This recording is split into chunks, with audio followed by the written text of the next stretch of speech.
Sa naging laban nga po ng Creamline Cool Smashers kontra dito sa koponan ng Chocomucho Flying Titans, grabe, napaka-intense and crucial talaga yung naging laban. So nakita naman natin yung first set pa lang, no, ay dito na nakakalamang na talaga ang Creamline Cool Smashers. Binago po kasi ng CCS ang kanilang first 6 lineup na talaga namang pang-stable na laban na. Tulad ng aking sinasabi, nasa first 6 lineup si Alyssa Valdez, Kyle Negrito, Pangs Panaga, eto si Bea De Leon, no, Tots Carlos at Gemma Galanza. Samantalang sa Chocomucho Flying Titans, malakas din po yung first 6 nila. Si Maddie Madayag, no, Isa Molde, Mars Alba, Tubino, Cici Rondina at Sherry Nunag. Pero yung chemistry at momentum nito nga pong Creamline ay nanatili po dito, no. Napaghandaan ng CCS kung ano ang dapat gawin para talunin itong Chocomucho Flying Titans. So ang laki ng kalamangan ng CCS dito sa set 1, no, sa score na 25-17. Pero pagdating ng set, mga kaibigan, dito talaga naging very intense and crucial yung laban. Pinalakas po ng Chocomucho yung kanilang depensa, pero yung offensa naman ng Creamline ay mas lalong lumakas. Ang ganda rin po ng mga highlights na binibitawan dito nitong si Bea De Leon. Ito nga yung sinasabi natin na sinayang nga po ng Chocomucho.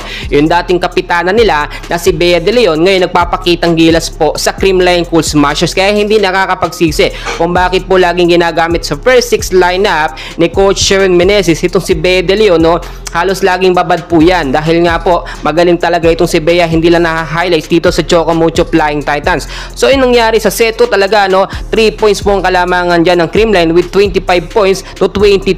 Pero pagdating ng set 3, mga kaibigan, dito sobrang dikitan po yung score kasi pilit naghahabol dito eto nga po Chocomucho Flying Titans. Pero yung mainit pa na chemistry at momentum nitong Creamline ay napanatili po nila hanggang sa set 3. So nakita natin, no, early pa lamang po ng set 3 dito talaga, no, di kita ng score, wala nagpapauna, no, pero middle hanggang sa pagtatapos ng set 3 nakita natin yung kagandahan at kalakasan dito ng Creamline Cool Smashers. Ngayon may siguradong slot na po sila sa semifinals at muli posible pa sila magkaharap muli, no, nitong Chocomucho at CCS sa semifinals. So etong sinasabi natin, dahil nga po sa magaganda o mas nag-i-improve na mga set ni Kyle Negrito ay gumagaling po yung mga spikers ng Creamline Cool Smashers. Yan naman ang number 1 na sikreto ng CCS, basta mapaghandaan ng setter yung tamang set sa mga spikers, no, ay makakawebelo ng maayos itong Creamline Cool Smashers. But so far kung titignan nyo, napakaganda rin po ng pinakita ng Chocomucho.